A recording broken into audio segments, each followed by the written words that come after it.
역사는 때로 우리의 상상을 뛰어넘는 질문을 던지곤 합니다. 만약 한 나라의 왕이 자신의 친아들을 죽음으로 내몰아야만 했던 비극적인 운명 속에서 그 모든 아픔을 짊어지고 왕조의 미래를 위해 던진 마지막 한 수가 바로 유언이었다면 어떠실까요? 단순히 과거의 기록을 넘어 한 인간의 처절한 고뇌와 깊은 사랑이 담긴 최후의 결단이었다면 말이죠. 조선 역사상 가장 위대한 성군 중 한 분으로 기억되는 정조. 그의 빛나는 치세 뒤 편에는 할아버지 영조의 처절한 고뇌와 그가 남긴 단 한 문장의 유언이 지닌 헤아릴 수 없는 정치적, 감정적 무게가 숨겨져 있었답니다. 오늘 우리는 그 숨겨진 이야기 속으로 깊이 들어가 역사의 거대한 소용돌이 속에서 한 인간이 감당해야 했던 고통과 책임의 무게를 생생하게 느껴보는 시간을 가져볼까 합니다. 과연 영조의 마지막 유언은 어떤 의미를 지니고 있었을까요? 그 모든 비극의 그림자는 조선의 21번째 왕이었던 영조로부터 시작됩니다. 무려 52년이라는 조선 역사상 가장 긴 시간 동안 왕위에 올랐던 영조는 그 누구보다 강력한 왕권을 바탕으로 백성을 위한 정치를 펼치려 애썼던 군주였죠. 탕평책을 통해 당쟁을 완화하고 민생 안정을 꾀하며 나라의 기틀을 다졌지만 그의 긴 재위 기간 동안 왕실 내부에는 좀처럼 지워지지 않는 어두운 그림자가 드리워져 있었습니다. 바로 왕위 계승이라는 숙명적인 문제와 그로 인해 싹튼 아들 사도세자와의 갈등이었죠. 영조는 39이라는 다소 늦은 나이에 세자로 책봉된 사도세자에게 큰 기대를 걸었습니다. 총명했던 세자는 한때 아버지의 기대를 한몸에 받았지만 시간이 흐를수록 부자의 간극은 점점 더 벌어지기 시작했습니다. 처음에는 학문과 정치관의 차이에서 비롯된 단순한 불화였을지 모르지만 나중에는 노론과 소론이라는 당시의 치열한 당쟁까지 얽히면서 궁궐은 그야말로 살얼음판을 걷는 듯한 긴장감에 휩싸이게 됩니다. 신하들은 서로를 견제하며 세자를 둘러싼 온갖 소문과 모함을 쏟아냈고 그 모든 것은 결국 영조와 사도세자의 관계를 파국으로 몰아가는 불쏘시개가 되었죠. 궁궐 전체에는 음울한 분위기가 감돌았고 모두가 숨죽인 채 이 비극적인 부자 관계의 끝을 예감하고 있었을 겁니다. 그리고 마침내 그 비극은 돌이킬 수 없는 현실이 되고 맙니다. 1762년 윤 5월 영조는 스스로 아들 사도세자를 뒤주에 가두라는 비통한 명령을 내립니다. 뜨거운 한 여름 뒤주에 갇힌 채 8일 동안 물 한 모금 마시지 못하고 고통스러워하다 숨을 거둔 사도세자. 뒤주 앞에서 오열하는 궁녀들과 신하들의 실루엣은 그날의 참혹함을 웅변하는 듯했죠. 이 사건은 단순한 왕자의 죽음을 넘어 조선 왕실 전체에 깊고 어두운 그림자를 드리웠고 노쇠한 영조의 마음속에는 평생 지울 수 없는 상흔으로 남게 됩니다. 창밖을 응시하며 고뇌에 잠겼던 그의 모습은 아마도 끝없는 회한과 고통으로 얼룩져 있었을 겁니다. 사랑하는 아들을 직접 죽음으로 내몬 아버지의 고통, 그리고 그 비극 속에서 홀로 남겨진 이가 있었으니 바로 사도세자의 아들이자 영조의 손자인 어린 이산, 훗날의 정조였습니다. 그는 아버지의 죽음 이후 왕세손의 신분으로 살아가야 하는 가혹한 운명을 맞닥뜨리게 되죠. 궁궐은 여전히 정쟁의 소용돌이 속에서 음울한 기운을 내뿜었고 어린 이산에게는 언제 터질지 모르는 시한 폭탄과도 같은 위협이 도사리고 있었습니다. 아버지를 잃은 슬픔과 함께 자신마저 언제든 위험에 처할 수 있다는 불안감은 어린 왕세손의 어깨를 짓눌렀을 겁니다. 영조의 입장은 참으로 복잡하고 모순적이었습니다. 한편으로는 자신의 비극적인 결정으로 죽은 아들의 아들이 왕위에 오르는 것을 노론 강경파가 격렬히 반대할 것이 분명했죠. 다른 한편으로는 그들에게 빌미를 주지 않으면서도 자신의 유일한 손자를 후계자로 확실히 세워야 하는 지상 과제가 있었습니다. 그는 비록 노쇠했지만 왕으로서의 지혜와 결단력은 여전히 빛을 발했습니다. 손자를 보호하고 조선의 왕통을 안정적으로 이어가기 위해 영조는 치밀하고도 파격적인 전략을 세우기 시작합니다. 단순한 물리적인 보호를 넘어 정통성에 대한 어떤 논란도 원천적으로 잠재울 수 있는 법적, 정치적 방법을 강구해야 했죠. 사도세자의 아들이라는 꼬리표가 아닌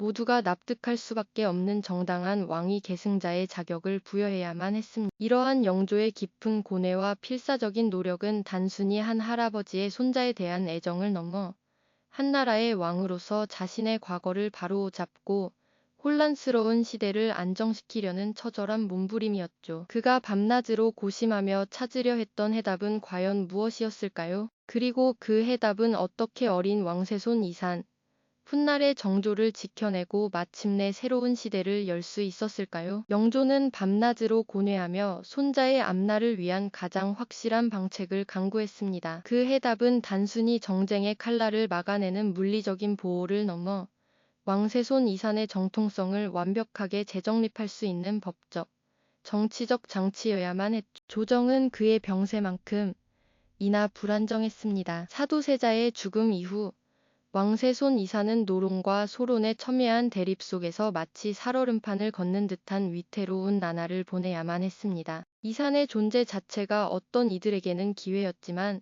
또 다른 이들에게는 제거해야 할 위험 요소였으니까요. 죽음의 그림자가 짙게 드리운 어느 날, 영조는 자신의 침전으로 소수의 신하들을 불러 모았습니다. 그의 목소리는 힘없이 잦아들었지만 그가 내뱉는 한마디 한마디에는 왕으로서의 마지막 권위와 할아버지로서의 비장한 사랑이 고스란히 담겨 있었죠. 떨리는 손으로 그는 마지막 유언을 직접 기록했습니다. 이 한 문장이 불러온 충격은 실로 엄청났습니다. 유언을 듣는 신하들의 얼굴에는 경악과 혼란이 교차했고 그들의 눈빛에는 이 파격적인 결정에 대한 의문과 당혹감이 가득했죠. 사도세자의 아들이라는 꼬리표는 이산에게 늘 정치적인 약점이자 숙명적인 굴레였습니다. 이것은 단순히 호적을 바꾸는 일이 아니었습니다. 이는 사도세자 논란을 왕위 계승 문제에서 완전히 분리시키려는 영조의 치밀한 정치적 계산이었죠. 사도세자를 둘러싼 당쟁의 소용돌이 속에서 이산이 왕위에 오르려면 그 어떤 정통성 논란도 허용되어서는 안 된다는 것을 영조는 누구보다 잘 알고 있었습니다. 왕의 마지막 유언은 보통 다음 왕에게 절대적인 정통성을 부여하는 신성한 명령으로 간주됩니다. 그런데 영조는 이 전통적인 권위를 활용해 자신의 아들을 죽여야만 했던 비극적인 과거를 뛰어넘어 손자의 미래와 왕조의 안정을 동시에 지켜내려는 놀라운 묘수를 던진 것이죠. 하나할아버지가 손자에게 줄 수 있는 가장 값진 유산이자 한나라의 왕으로서 자신이 저지른 비극을 바로잡고 혼란스러운 시대를 안정시키려는 최후의 필사적인 몸부림이었던 겁니다. 네. 그 파격적인 유언은 어린 왕세손 이산에게 실로 거대한 문을 활짝 열어주었습니다. 영조가 마지막 순간에 내린 그 결정은 단순히 호적을 바꾸는 행정 절차가 아니었죠. 그것은 자신의 아들을 비극적으로 잃은 한 아버지의 고뇌와 손자에게 흔들림 없는 정통성을 부여하여 왕조의 미래를 굳건히 하려 했던 한 왕의 처절한 지혜가 응축된 역사적 선언이었습니다. 덕분에 이사는 아버지 사도 세자의 죽음이라는 씻을 수 없는 아픔 속에서도 그 어떤 정통성 논란도 허용되지 않는 조선의 22번째 임금, 정조로 즉위할 수 있었던 이처럼 영조의 마지막 유언은 단순한 죽음의 메시지를 넘어 조선의 운명을 송두리째 뒤바꾸고 정조라는 위대한 성군이 새로운 시대를 열 수 있도록 한 지혜로운 설계도였습니다. 하나할아버지가 손자에게 줄 수 있었던 가장 값진 유산이었고 한나라의 왕으로서 자신이 저지른 비극을 바로잡고 혼란스러운 시대를 안정시키려는 최후의 필사적인 몸부림이기도 했습니다. 영조의 처절한 고뇌와 정조의 뛰어난 지혜가 만나 역사의 거대한 흐름을 만들어낸 것이죠. 그 유언은 비극 속에서도 미래를 설계하려 했던 한 인간의 고뇌와 지혜가 담긴 역사적 증거로 우리에게 깊은 울림을 줍니다. 이 영상이 도움이 되셨다면 좋아요와 구독 부탁드립니다. 여러분의 응원이 제게 큰 힘이 됩니다. 다음 영상에서도 더 유용한 정보를 공유하겠습니다. 감사합니다. 그것이야말로 영조가 사랑하는 손자에게 물려줄 수 있는 가장 큰 유산이자 혼란스러웠던 왕조를 위한 마지막이자 가장 중요한 봉사였을 겁니다. 이러한 영조의 깊은 고뇌와 필사적인 노력은 단순히 한 할아버지의 손자에 대한 애정을 넘어 한나라의 왕으로서 자신의 과거를 바로잡고 혼란스러운 시대를 안정시키려는 처절한 몸부림이었죠. 그가 밤낮으로 고심하며 찾으려 했던 해답은 과연 무엇이었을까요? 그리고 그 해답은 어떻게 어린 왕세손 이산, 훗날의 정조를 지켜내고 마침내 새로운 시대를 열 수 있었을까요? 우리는 다음 이야기에서 영조가 죽음을 앞두고 남긴 단 한 문장의 유언이 조선의 운명을 어떻게 결정지었는지 그 놀라운 비밀을 더욱 깊이 파헤쳐 보겠습니다. 영조는 밤낮으로 고뇌하며 손자의 앞날을 위한 가장 확실한 방책을 강구했습니다. 그 해답은 단순히 정쟁의 칼날을 막아내는 물리적인 보호를 넘어 왕세손 이산의 정통성을 완벽하게 재정립할 수 있는 법적, 정치적 장치여야만 했죠. 시간이 흐르면서 노쇠한 영조의 병세는 점점 깊어졌고 그의 마지막 순간이 다가오고 있음을 궁궐의 모든 이들이 직감하고 있었습니다. 침상에 몸을 뉘인 영조의 눈빛은 여전히 날카로웠지만 그의 몸은 이미 한계에 다른 듯 위태로워 보였죠. 그럼에도 불구하고 그는 사랑하는 손자 이산을 위한 마지막 숙고를 멈추지 않았습니다. 조정은 그의 병세만큼 이나 불안정했습니다. 사도세자의 죽음 이후 왕세손 이사는 노론과 소론의 첨예한 대립 속에서 마치 살얼음판을 걷는 듯한 위태로운 나날을 보내야만 했습니다. 이산의 존재 자체가 어떤 이들에게는 기회였지만 또 다른 이들에게는 제거해야 할 위험 요소였으니까요. 영조는 이 모든 상황을 누구보다 잘 알고 있었고 자신의 죽음이 곧 손자의 생명과 왕조의 미래에 결정적인 위협이 될 수 있음을 직시했습니다. 과연 그는 이 복잡하고 절박한 상황 속에서 어떤 결단을 내릴 수 있었을까요? 죽음의 그림자가 짙게 드리운 어느 날, 영조는 자신의 침전으로 소수의 신하들을 불러 모았습니다. 그의 목소리는 힘없이 잦아들었지만 그가 내뱉는 한마디 한마디에는 왕으로서의 마지막 권위와 할아버지로서의 비장한 사랑이 고스란히 담겨 있었죠. 떨리는 손으로 그는 마지막 유언을 직접 기록했습니다. 그 짧고도 강렬한 한 문장은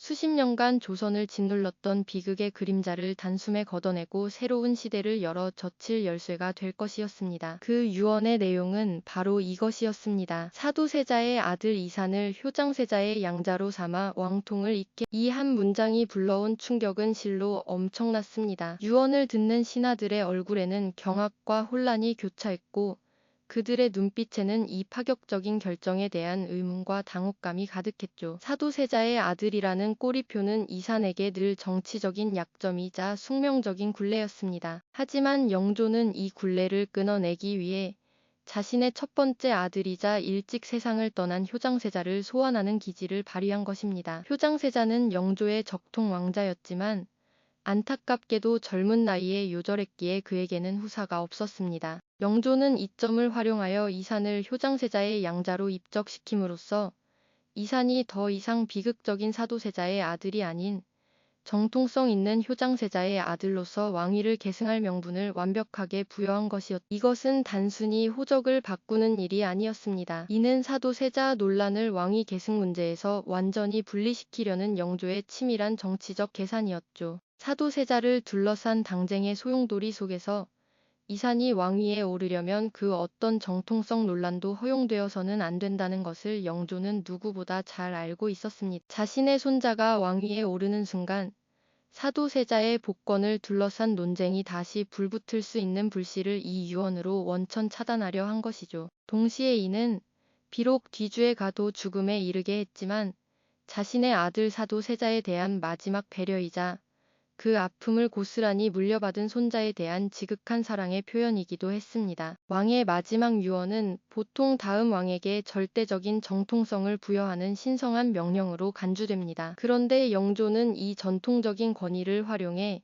자신의 아들을 죽여야만 했던 비극적인 과거를 뛰어넘어 손자의 미래와 왕조의 안정을 동시에 지켜내려는 놀라운 묘수를 던진 것이죠. 하나할아버지가 손자에게 줄 수 있는 가장 값진 유산이자 한나라의 왕으로서 자신이 저지른 비극을 바로잡고 혼란스러운 시대를 안정시키려는 최후의 필사적인 몸부림이었던 겁니다. 이처럼 영조의 마지막 유언은 단순한 죽음의 메시지를 넘어 조선의 운명을 송두리째 뒤바꿀 거대한 파장을 예고하고 있었습니다. 이 파격적인 유언은 과연 어린 왕세손 이산에게 어떤 길을 열어주게 될까요? 네.